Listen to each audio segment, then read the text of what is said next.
We want జర్నలిస్టుల ఐక్యత, జర్నలిస్టుల ఐక్యత. జాతిని ఉద్దేశించి పూర్తివంతంగా ప్రసంగించిన ఆనంద్ గారికి ధన్యవాదాలు. జర్నలిస్టుల ఐక్యత, జర్నలిస్టుల ఐక్యత. సీనియర్ రిపోర్టరు మల్లారెడ్డి గారికి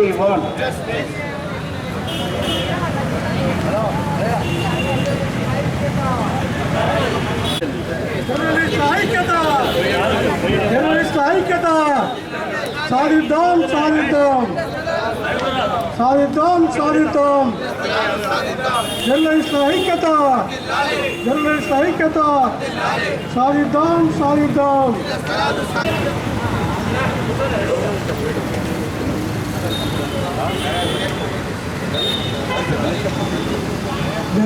సాధిద్దాం. జగిత్యాల జర్నలిస్టులు గత 15 రోజులుగా ఇళ్ల స్థలాల సాధన కోసం చేపట్టిన నిరవధిక నిరసన దీక్ష సంఘీభావం తెలిపేందుకు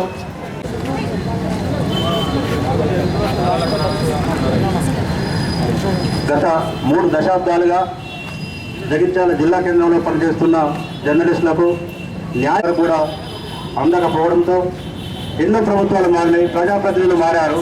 అయినప్పటికీ కూడా జర్నలిస్టుల ఇళ్ల స్థలం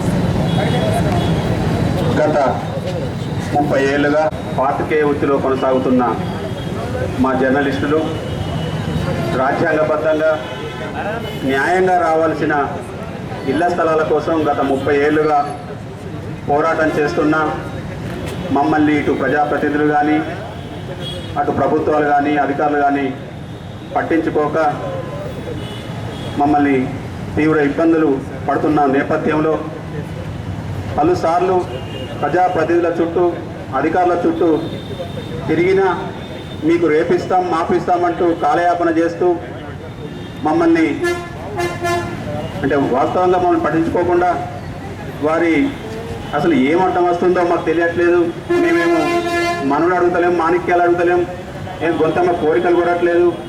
ప్రభుత్వాలే చెప్తాయి ప్రతి వ్యక్తికి కూడు గూడు గుడ్డ కల్పించాల్సిన బాధ్యత ప్రభుత్వాన్ని.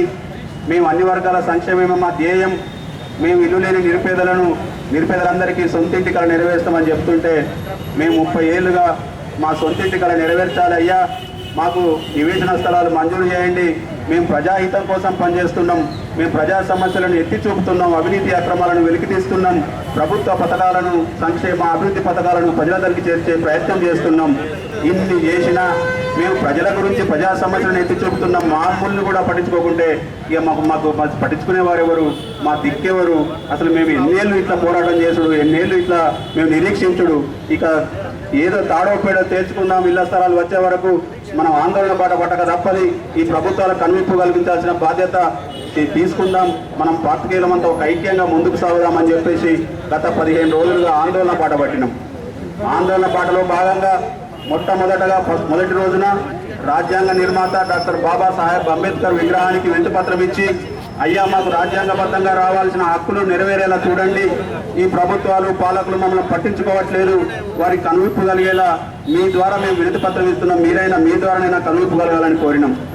ఆ తర్వాత మరుసటి రోజు ఇందిరమ్మ విగ్రహానికి వినతిపత్రం ఇచ్చి, అమ్మా ఇది ఇందిరమ్మ ప్రభుత్వం అంటున్నారు, ఇది పేదల ప్రభుత్వం, అన్ని వర్గాల సంక్షేమమే మా ధ్యేయం అంటున్నారు, మరి గత ప్రభుత్వాలు పట్టించుకోలేదు, మరి ఈ ప్రభుత్వం అన్నా పట్టించుకొని మాకు న్యాయం చేయాలి, మీరైనా కనువిప్పు కలిగేలా చూడాలని చెప్పేసి ఇందిరాగాంధీ విగ్రహానికి వినతిపత్రం ఇచ్చాం.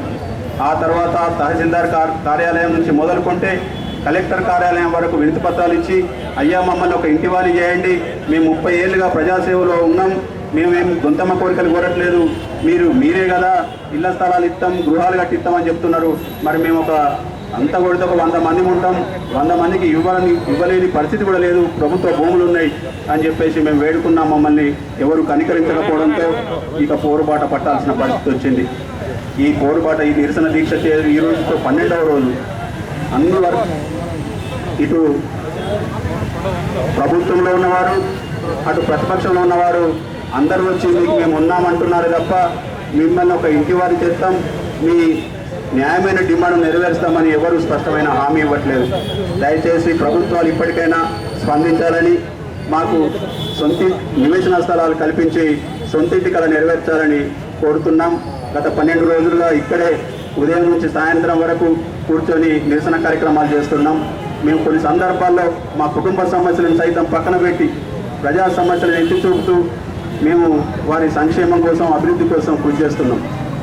మేము ఏదైనా పత్రికల్లో రాస్తే, ఏదైనా మీడియాలో చూపిస్తే మరుసటి రోజు మరో రోజు ఇటు అధికారులు అటు ప్రజాప్రతినిధులు స్పందించి ఆ సమస్య పరిష్కారానికి కృషి చేస్తున్నారు. మరి మాకే సమస్య వస్తే వారు ఎందుకు పట్టించుకోవట్లేదో మాకైతే అర్థమవుతలేదు. మేము ఎవరిని శత్రువులుగా చూడట్లేదు, అందరూ మా వాళ్ళే అని అనుకుంటున్నాం, అందరికీ అనుకూలంగానే ఉంటున్నాం. మేము ఎవరైనా చూడండి, మీరు రాష్ట్ర వ్యాప్తంగా చూస్తే జగిత్యాల జర్నలిస్టులు చాలా సౌమ్యులు, అందరితో కలివిడి ఉంటారు, రాజకీయాలకు అతీతంగా ఉంటారు, అందరితో మంచిగా ఉండి అందరి మంచి కోరే వాళ్ళు. మరి వాళ్ళకే కష్టం వస్తే మరి ఇంకెందుకు వాళ్ళ పక్షాన మేము ఉంటామంటూ అన్ని ప్రజా సంఘాల నేతలు, కుల సంఘాల నేతలు, రైతన్నలు అందరూ వచ్చి సంఘీభావం తెలుపుతున్నారు.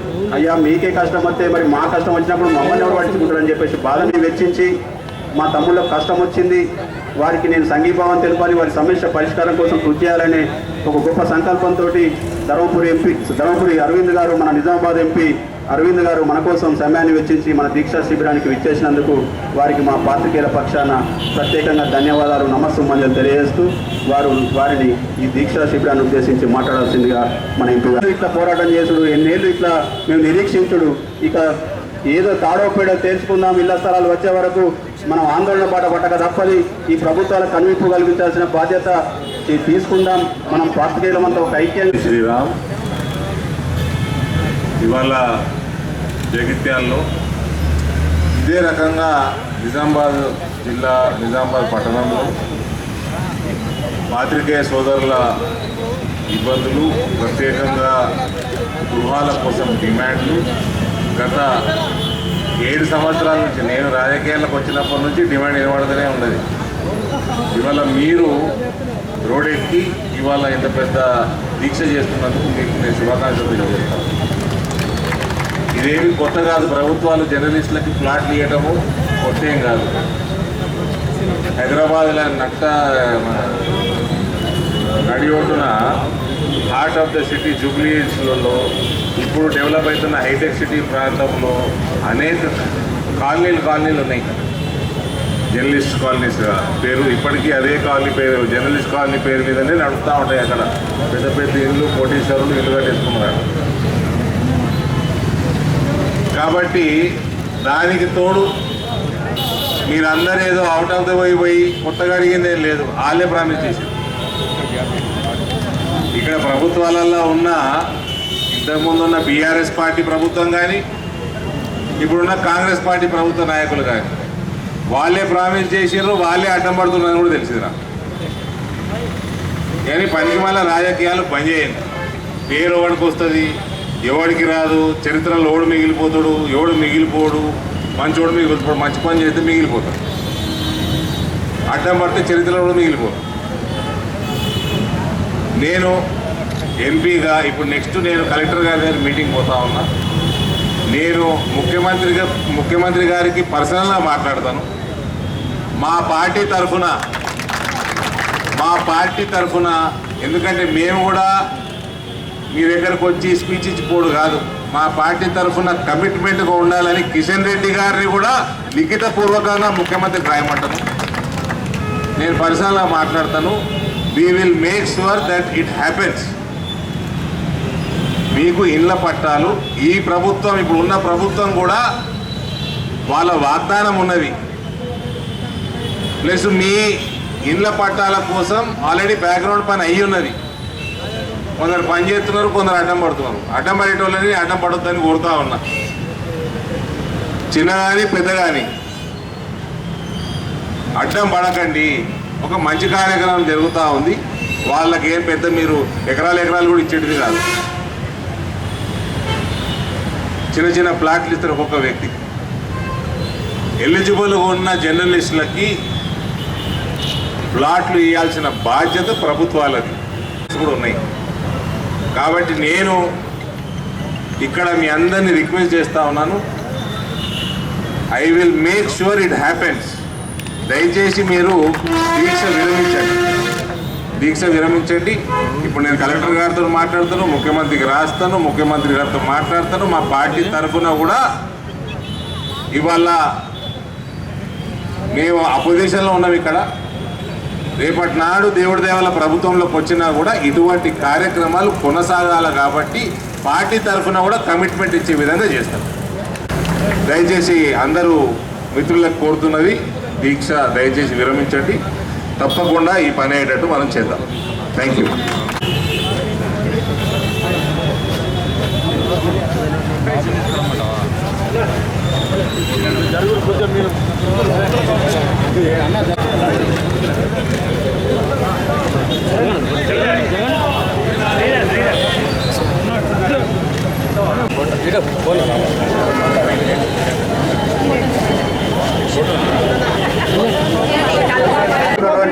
భారతీయ జనతా పార్టీ నాయకులు ధరంపూర్ అరవింద్ గారు నిజామాబాద్